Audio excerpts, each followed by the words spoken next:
দেখুন, সমস্যাহীন পৃথিবী হয় না। সমস্যা, অভাব, নেগেটিভিটি, অবসাদ এগুলো থাকবেই। পৃথিবীর যত বয়স বেড়েছে, সভ্যতার যত বয়স বেড়েছে, এগুলো বাড়তে বাড়তে গেছে।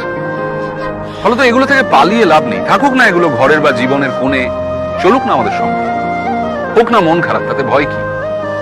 মনের জানলাটা এত বড় করে রাখতে হবে যাতে সেটা খুললেই অনেকটা আলো এসে পড়ে।